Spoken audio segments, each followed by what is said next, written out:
아침 말씀. 오늘 본문 말씀은 신명기 29장 22절에서 29절입니다.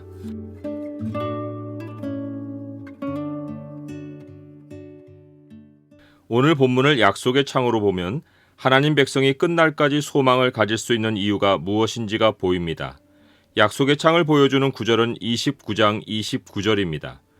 감추어진 일은 우리 하나님 여호와께 속하였거니와 나타난 일은 영원히 우리와 우리 자손에게 속하였나니 이는 우리에게 이 율법의 모든 말씀을 행하게 하심이니라. 하나님과 언약 관계에 들어가는 것은 또한 하나님이 이스라엘 백성에게 하시는 맹세, 곧 저주에 참여하는 것입니다. 모세는 하나님의 복보다 저주의 내용을 4배나 더 말해 주었고 저주가 얼마나 두렵고 실제적인 현실인지를 상세히 설명해 주었습니다. 오늘 본문은 모세가 말한 모든 저주 내용이 얼마나 엄중한지를 최종적으로 보여주는 절정입니다. 모세는 이스라엘 백성의 마음을 먼 미래로 데려갑니다. 상상 속에서 미래로 시간 이동을 한 것입니다. 모세가 이스라엘 백성의 생각을 데려간 자리는 이스라엘 나라 전체가 하나님의 저주를 받아 완전히 폐허가 된 현실입니다. 멸망의 현장이 소돔과 고모라와 아드마와 스보임의 무너짐에 비교되었으니 이스라엘 나라가 다른 나라의 포로로 잡혀간 상황이 아닙니다. 그런 상황은 이미 신명기 앞부분에서 보여주고 경고했습니다. 오늘의 현장은 이스라엘 나라가 하나님께 최후의 심판을 받아 역사에서 존재가 사라진 현실입니다. 온 땅이 유황이 되며 소금이 되며 또 불에 타버린 것은 흡사 지옥의 모습이고 민족으로서의 이스라엘이 끝난 것입니다. 이런 정도면 이스라엘 백성은 한 사람도 남지 않고 민족의 씨가 말랐을 것인데 이스라엘 백성 모두가 시간 이동을 해서 나라가 폐허가 된 현장으로 옮겨가서 보니 아이러니하게도 그 모습을 생생히 지켜보고 있는 자들이 그들의 자손과 멀리서 온 객입니다.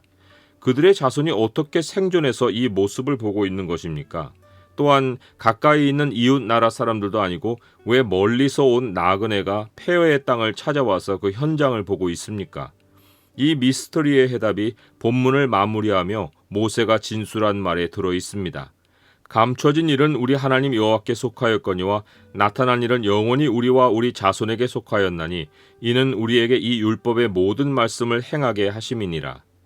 나타난 만큼은 우리에게 알려졌지만 세상은 그것이 전부가 아닙니다. 감추어진 일들이 세상에 있고 그것은 하나님께 속한 영역입니다. 엘리야 선지자가 이스라엘 백성을 고발하며 주여 그들이 주의 선지자들을 죽였으며 주의 제단들을 헐어버렸고 나만 남았는데 내 목숨도 찼나이다 라고 했을 때 하나님은 그에게 내가 나를 위하여 바알에게 무릎을 꿇지 아니한 사람 7,000명을 남겨두었다 라고 답하셨습니다.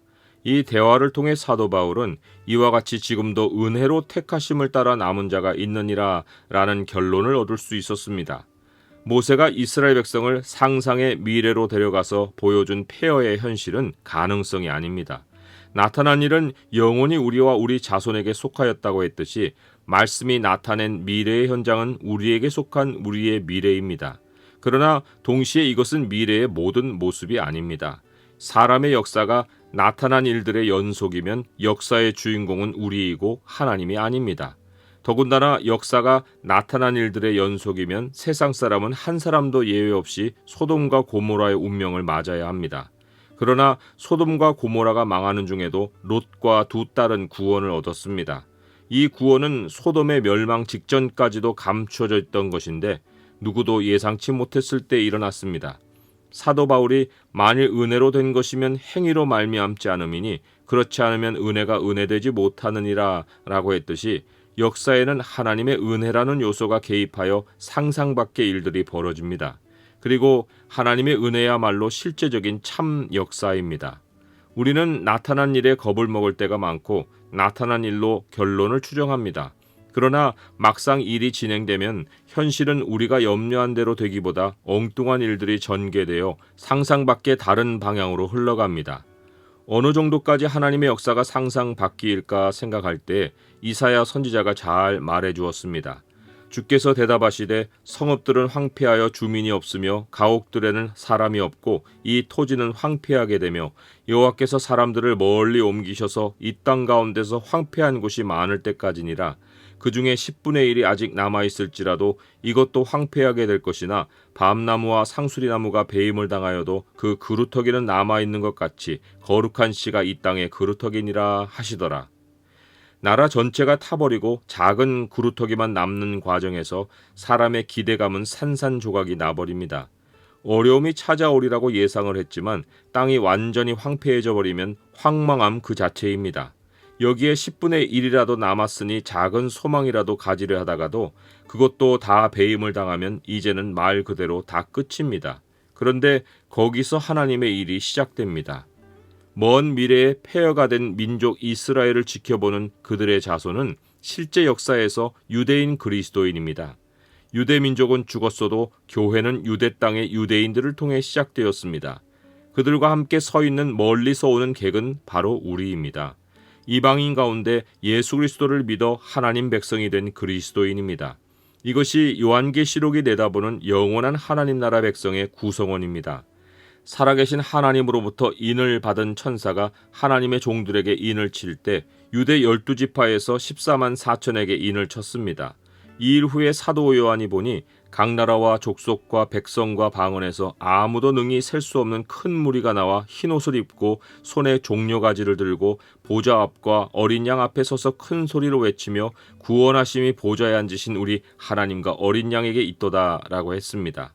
이들 두 무리 곧 인을 받은 유대 12지파와 능히 셀 수 없는 큰 무리가 바로 신명기에서 모세와 모든 이스라엘 백성이 먼 미래로 생각을 옮겨가서 본 그들의 자손과 멀리서 온 객입니다.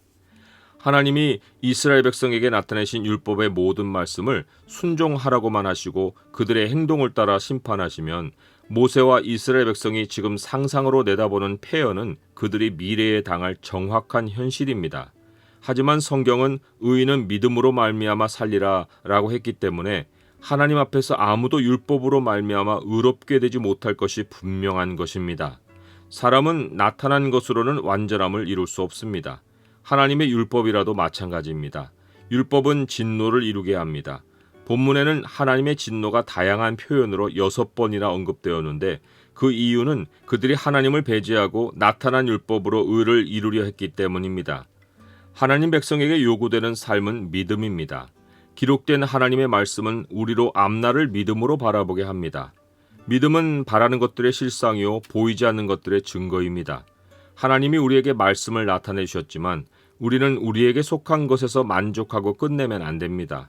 우리는 그 이상으로 하나님께 속한 감추어진 일을 바라보아야 합니다.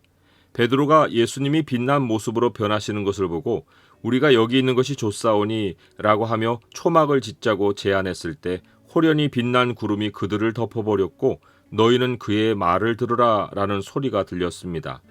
말씀을 읽으며 아 너무 좋다 하고 자기가 상상하는 세계에 빠질 때 하나님은 오히려 우리 시야를 덮어버리시고 소리를 듣고 따라오게 만드십니다. 하나님의 말씀을 온전히 지켜 행하는 길은 감추어진 일을 행하실 하나님을 믿고 겸손히 하나님과 동행하는 것입니다. 우리가 말씀을 이룰 수 없는 줄을 알고 하나님의 은혜가 우리를 통해 말씀을 이루실 것을 바라보아야 합니다. 우리에게 속한 것만 가지고 살면 폐허의 현실을 맞는 것을 말씀에서 확인했으니 하나님이 우리에게 나타내 주신 말씀에 믿음을 두고 하나님께 속한 것을 더욱더 알려고 하나님께 달려가야 합니다. 사도 바울처럼 내가 이미 얻었다 함도 아니요 온전히 이루었다 함도 아니라 오직 내가 그리스도 예수께 잡힌 바 된 그것을 잡으려고 달려가노라 라는 고백이 우리에게 있어야 합니다. 우리가 믿음으로 하나님을 향해 달려갈 때 하나님의 은혜가 주 예수 그리스도 안에서 역사하여 말씀을 온전히 이루는 것입니다.